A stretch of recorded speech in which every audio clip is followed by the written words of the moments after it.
Urvinis žmogus yra sujungtas iš daugybės vyrų. Su ietimi ir baisiai suraukta kakta. Tuo spektaklį šitas ir žavus urvinis žmogus, nes turbūt kiekvienas vyras atranda dalelį savęs šitam spektakliui. Net ir moteris atranda kažką savęs tame spektaklyje. Istorijos iš tikro gyvenimo. Ne? Nu, ačiū, draugė, ačiū. O kaip nerealiai tavo antakius padarė.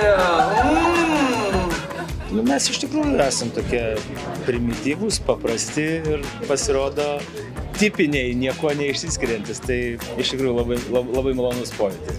Tu mane gerbėjai, aš tave gerbiu, tu mane gerbėjai. Nu, tada grįžtam, atsidarom alaus ir šnekam apie tą karą. Nostalgija ir prisiminimai ir nusikėlimas į vaikystę, tie visi žaidimai, viskas kaip buvo anksčiau. Kažką pavackint. Ne? Tai, kad gal dar parvaryt. Ne, namai.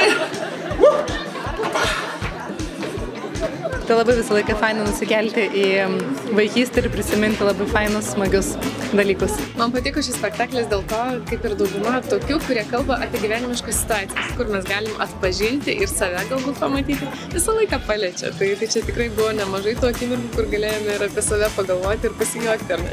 Taigi tau GPS-as aiškiai rodė, už 500 metrų į dešinę ridai. Rekomenduočiau ateiti į spektaklį visiems, kurie mėgsta pasijuokti, bet ne tik pasijuokti, bet ir pagalvoti. Tai yra amžinos temos, jos visada skamba intriguojančiai, įdomiai, todėl kad tai supa mus, vyrus ir moteris. Mano Inga gali ištisas valandas prabūti parduotuvėje ir net nepavargsta. Man tuo tarpu užtenka 3 minučių.